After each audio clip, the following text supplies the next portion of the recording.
a deck that was dominating modern pre-bans.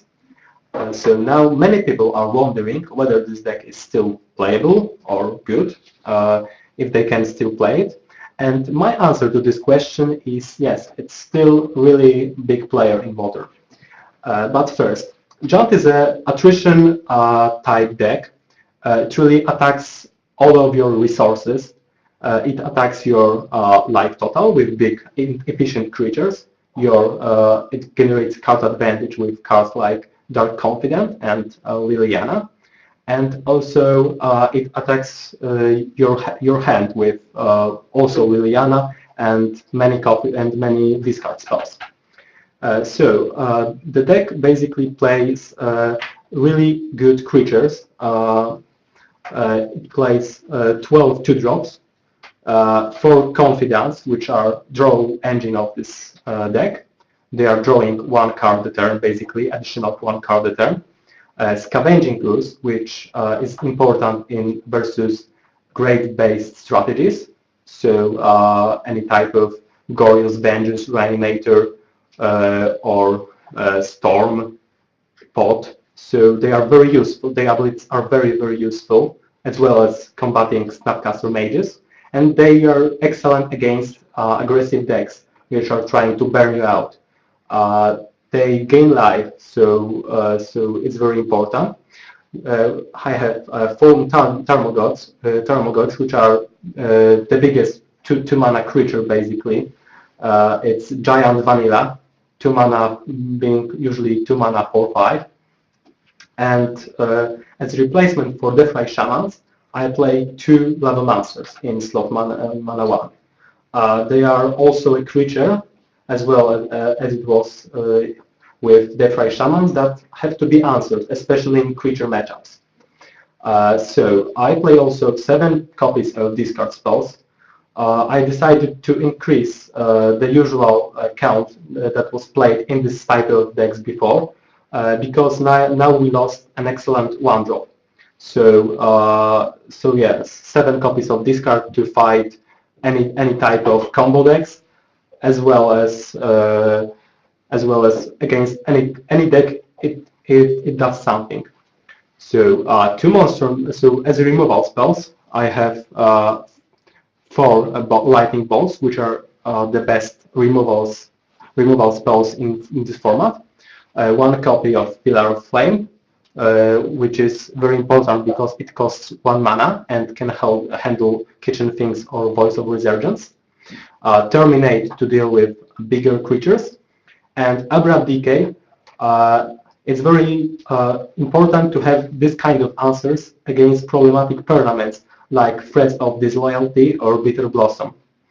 And Maelstorm Pulse, with the same effect, they kill basically anything, and also they can kill Birthing Pod, which is very essential to have such option.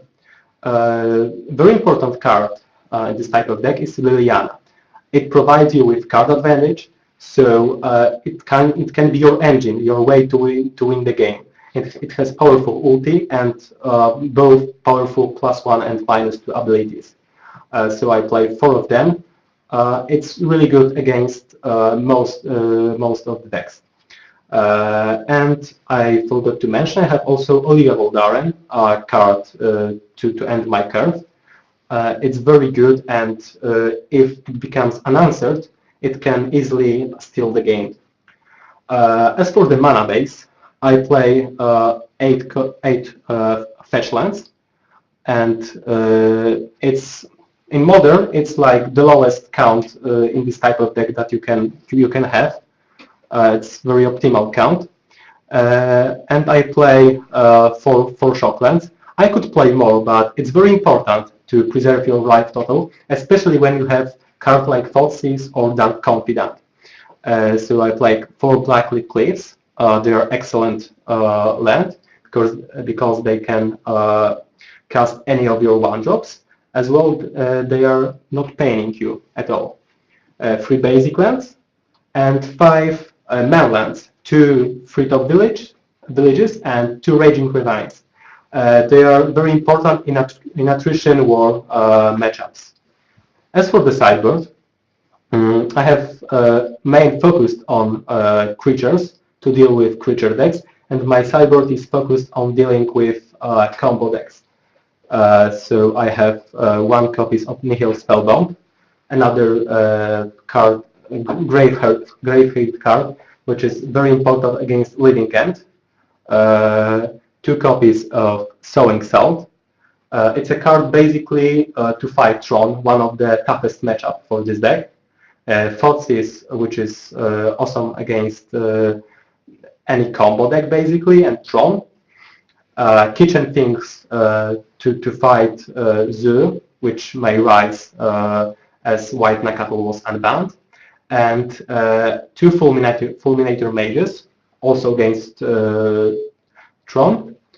Two Ancient Grudge against also very good and popular deck, which is Affinity. It's very important to have sideboard cards against this deck. Two Grafdigger's Cage to fight Birthing Thought, which is in my opinion the best deck in Modern right now. And Abrupt Decay against any kind of creature decks, and also some kind of combo decks. And Olivia Voldaren really good against creatures. In some matchups, you really want more of them because they can so easily steal the game. So yeah, that's basically it. I would recommend playing this deck in this state of Modern.